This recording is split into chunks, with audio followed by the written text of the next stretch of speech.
Hello and welcome to this weekend's edition of Mox News. I'm Tia Roach. And I'm Olivia Brown.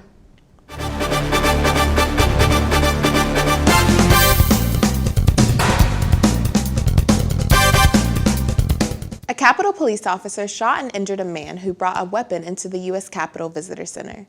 The U.S. Capitol Police Department said Larry R. Dawson, a 66-year-old man from Antioch, Tennessee, has been charged with assault with a deadly weapon and assault on a police officer while armed. Dawson walked through the metal detectors at the visitor center and the alarms went off. He then proceeded to pull out his gun. However, this is not Dawson's first offense. He is also facing charges for standing up and shouting Bible verses in the House Chamber Gallery last fall.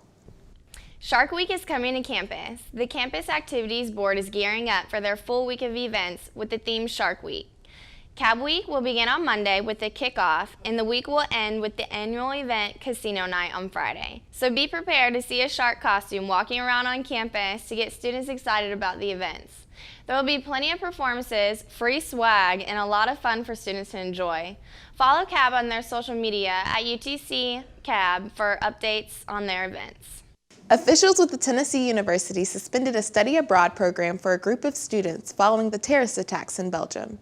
WSMV reports that 19 students from Freed-Hardeman University returned to Tennessee Tuesday after their semester overseas was cut short.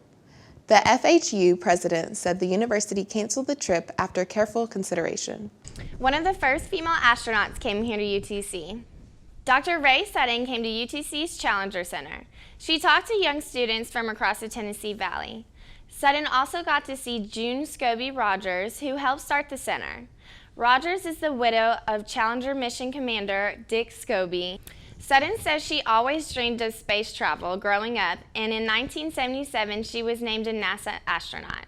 She married an astronaut, and between two of them, they flew 8 shuttle missions. And you know, we're lucky in the United States because we reward innovation.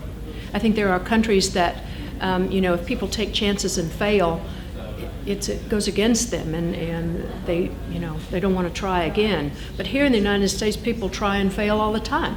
But eventually, they discover something or get it right, and the world is better for it. Sutton was the featured speaker for the Women's Luncheon at UTC, which honors and celebrates the accomplishment of women.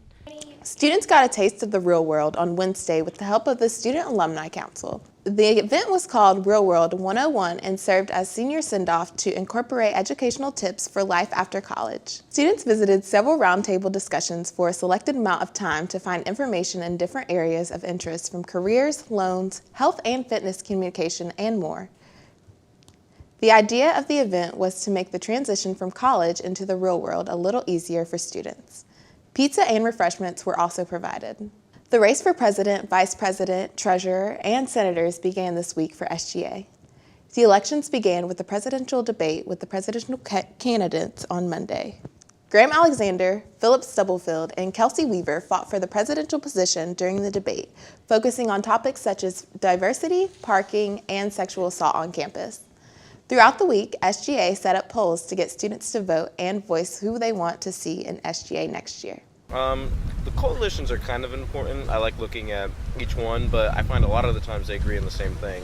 So for me, it's more about looking over the last year and seeing who was behind major events, behind major things that the students enjoyed, who put in the most time, just to separate the people who talk about everything and like say, oh, I'm going to do this and this and this, and the people who were actually, tabling at those events and stuff like that. Students were encouraged to vote with some snacks and drinks provided by SGA. We are tabling for SGA voting for you can vote for the president, the vice president, and the treasurer, and then just different senators in your district. It's basically the main form of communication between students and faculty and administration and all that. And so voting in SGA, we do a lot of resolutions. This just in, the newly selected SGA executive team belonged to Philip Stubblefield as president, Michaela Long as vice president, and Jay Wynn as treasurer. Hey, did you hear that the next Star Wars movie will be shot near Chattanooga? April Fools! That rumor was the latest fake story circulating on social media on the state of pull pranks. That does it for this edition of Mox News. Thank you for joining us. Check out our videos uploaded throughout the week to YouTube, and don't forget to subscribe. We air on the UTC TV channel and Housing Channel 2.1, so tune in and have a great weekend from all of us here at Mox News.